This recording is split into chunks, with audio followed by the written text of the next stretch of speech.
जय दुर्गे। पौराणिक समाधान चैनल में आपका स्वागत है। आज हम कार्तिक मास महात्म कथा अध्याय 19 का पाठ करेंगे। तो आइए शुरू करते हैं कार्तिक मास महात्म कथा अध्याय 19 का पाठ।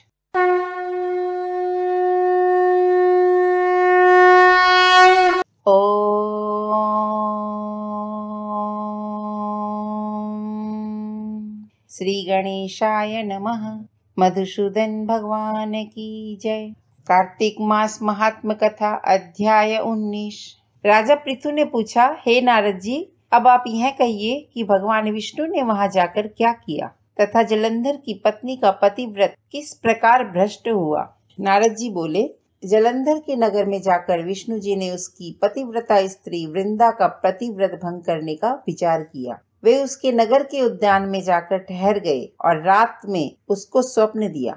यह भगवान विष्णु की माया और विचित्र कार्य पद्धति थी और उसकी माया द्वारा जब वृंदा ने रात में वह स्वप्न देखा कि उसका पति नग्न होकर सिर पर तेल लगाए महिष पर चढ़ा है, वह काले रंग के फूलों की माला पहने हुए है तथा उसके चारों हिंसक जीव हैं, वह सिर मुड़ाए हुए अंधकार में दक्षिण दिशा की ओर जा रहा है, उसने नगर को अपने साथ समुद्र में डूबा हुआ इत्यादि बहुत से स्वप्न देखे। तत्काल ही वह स्वप्न का विचार करने लगी। इतने में उसने सूर्य देव को उदय होते हुए देखा तो सूर्य में उसे एक छिद्र दिखाई दिया तथा वह कांतिहीन था।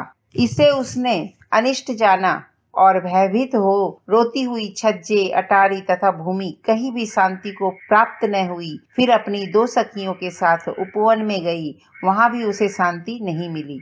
फिर वह जंगल में निकल गई, वहां उसने सिंह के समान दो भयंकर राक्षसों को देखा, जिससे वह भयभीत हो भागने लगी। उसी क्षण उसके समक्ष अपने शिष्यों सहित शांत मौनी तपस्वी वहां आ गए। भयभीत वृंदा उसके गले में अपना हाथ डाल उससे रक्षा की याचना करने लगी। मुनि ने अपनी एक ही हुंकार से उन राक्षसों को भगा दिया। वृंदा को आश्चर्य हुआ तथा वह भय से मुक्त हो मुनिनाथ को हाथ जोड़ प्रणाम करने लगी। फिर उसने मुनि से अपने पति के संबंध में उसकी कुशल क्षेम का प्रश्न किया। उसी समय दो वानर मुनि के समक्ष आकर हाथ जोड़ खड़े हो गए और ज्यों ही मुनि ने भ्रिकुटी संकेत किया, त्यों ही वे उड़कर आकाश मार्ग से चले गए।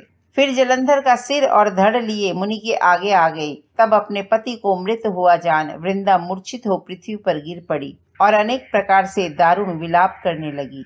तत्पश्चात उस मुनि से कहा, हे कृपानिधे, आप मेरे इस पति को जीवित कर दीजिए। पतिव्रता दैत्य पत्नी ऐसा कहकर दुखी श्वासों को छोड़कर मुनीश्वर के चरणों पर गिर पड़ी। तब मुनीश्वर ने कहा, यह शिवजी द्वारा युद्ध में मारा गया है, जीवित नहीं हो सकता, क्योंकि जिसे भगवान शिव मार देते हैं वह कभी जीवित नहीं हो सकता।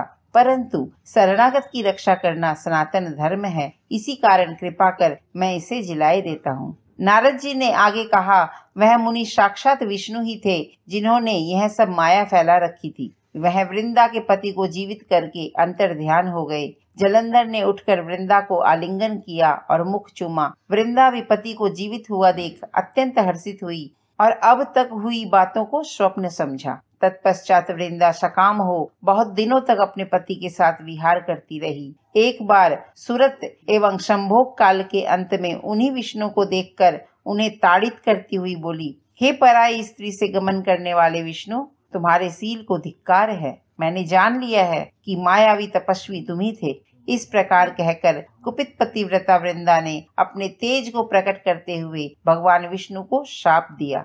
तुमने माया से दो राक्षस मुझे दिखाए थे, वही दोनों राक्षस किसी समय तुम्हारी स्त्री का हरण करेंगे। सर्पेश्वर जो तुम्हारा शिष्य बना है, यह भी तुम्हारा साथी रहेगा। जब तुम अपनी स्त्री के विरह में दुखी होकर विचरोगे, उस समय वानर ही तुम्हारी सहायता करेंगे। ऐसा कहती हुई पतिव्रता वृंदा अग्नि में प्रवेश कर गई। ब्रह्मा आदि देवता आकाश से उसका प्रवेश देखते रहे। वृंदा के शरीर का तेज पार्वती जी के शरीर में चला गया।